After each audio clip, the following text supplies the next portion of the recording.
got a great question from a viewer which says, maths is supposed to be logical, right? It's supposed to make sense to us. Now, my question to you is, are there any mathematical concepts that are counterintuitive? Concepts that don't seem logical at all, yet somehow work? And my answer to that question is, to begin with, yes, there are some ideas that seem counterintuitive at the start, but after you think about them, eventually the logic behind them does become clear if you know enough maths to see why. So to illustrate that, let me give you 3 examples of concepts that seem counterintuitive, and they're all going to come from infinite series and sequences, because that's what I'm teaching at the moment, so that's kind of what's on my mind. So, the first thing to explain to you is the harmonic series. The harmonic series. Now, the first thing to understand about the harmonic series and why it's so unusual is to think about series like this. So, for instance, if I said a half plus a quarter plus an eighth plus a 16th and so on forever. Now, this is a series that's made up of fractions, and each time the fraction is getting smaller. It's halving each time, as you can see. Now, even though there's an infinite number of terms, the truth is that all of these add up to a finite number. In other words, it's a convergent series. The values converge on a particular value when you take the sum. Now, to see what this particular sum is equal to, it's easy to imagine. If you imagine a 1 meter distance, okay, and you've got a frog that can jump half the distance that it sees in front of it every single time. So it's going to jump half that distance, 50 centimeters, and then it's going to jump 25 centimeters, and then it's going to jump 12.5 centimeters, and so on, a half, and so on.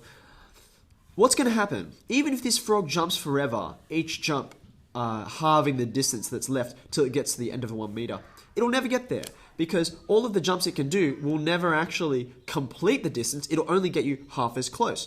So this distance, a half a meter, plus a quarter of a meter, plus an eighth of a meter, and so on, in the end, if I could jump an infinite number of times, or the frog rather, it would be converging on the number 1.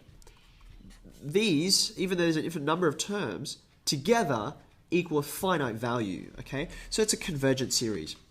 Now, the harmonic series looks very, very similar to this one. The harmonic series goes like this. It's 1 plus a half plus a third plus a quarter plus a fifth, and so on forever. The fancy way of writing that in sigma notation will be the sum of 1 over n from n equals 1 to infinity. Now, the weird thing about this is, even though the values as you go along this series are shrinking, just like they were here, if you take them all together, they don't converge on any value. They diverge. They never approach anything. It's getting smaller and smaller and smaller and smaller and smaller, but this number, the whole thing, it just keeps on growing forever, and it never shrinks towards something sensible like this. So I think that's kind of unusual. That's counterintuitive. But there's a proof that shows that the harmonic series is divergent, if you know enough maths to understand it. So there's a counterintuitive idea, but it does make sense. Okay. Now, let me show you another series. Okay, it goes like this. It's very similar to the harmonic series. It starts with 1, then it goes 1 over 1, plus 1 over 1 times 2, plus 1 over 1 times 2 times 3, and 1 over 1 times 2 times 3 times 4, and so on forever. Okay, so a fancier way of writing that, or a more concise way of writing that, would be 1 plus 1 on 1 factorial, 1 on 2 factorial, that's what 2 times 1 is, 1 on 3 factorial, 1 on 4 factorial, 4 times 3 times 2 times 1, and so on forever. Okay, if we wanted to write that all in sigma notation, it would be sum of 1 over n factorial from n equals 0 to infinity. Now, the question arises, oh, well, is this going to be convergent or divergent? The answer is it is convergent, but it's convergent on a very unusual number. It's convergent on the number 2.718281882845. I think it's a 9 next. 0452356, and on forever. And this number is so important it gets a special name, namely E. It often comes up in situations to do with exponential growth or exponential decay. And it's what the natural log is named after. Now, here's the unusual thing about this number. If you look for a pattern from one number to the next, you'll never find one. There is no way to predict just off one number what the next one will be. Okay. In fact, it's even more unusual than that. It's not just an irrational number. It's what we call a transcendental number, which has to do with solutions to polynomials and numbers that can't be formed as solutions to polynomials. And another example of a transcendental number is pi. Okay. Now here's the weird thing. Here's what I think is counterintuitive.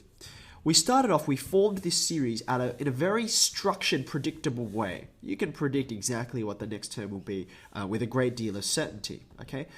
But when we put together this very predictable thing, what you end up with is a completely unpredictable thing. You can never know what the next number will be just by looking at what this immediately preceding number is. That's counterintuitive, that you can take something predictable and produce something, in some ways, unpredictable. But it's true, and it can also be proved, just like the result with the harmonic series. So there you go, another counterintuitive thing. All right, the last one I want to show to you is about different infinities. So this is not a series, this is going to be a sequence that we're going to look at. We're not going to add things up. Now, when I say different infinities, what does that even mean? When you say, well, infinity is infinity, right? Well, the thing is, infinity is not a number. It's just a concept and it's an idea, and there are different ways to think about it. For instance, if I gave you the set of natural numbers, the counting numbers, that's 1, 2, I should put a brace there, 1, 2, 3, 4, 5, and so on forever, okay? Now, here's the great thing about this.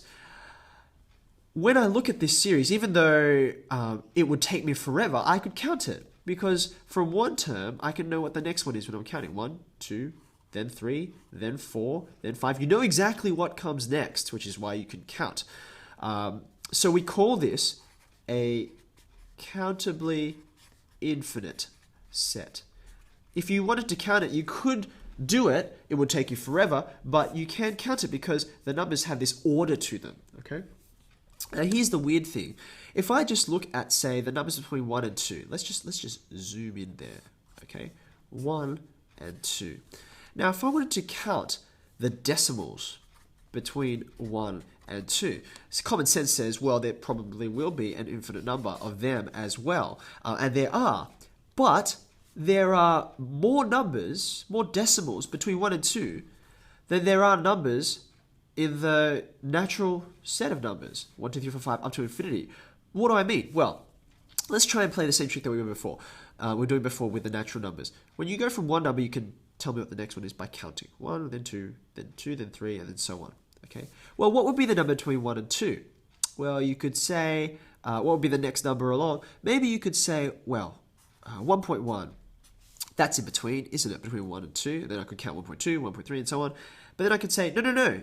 That's not the next number. There's another number between 1 and 1.1, namely 1.01. That's stuck in between there, isn't it?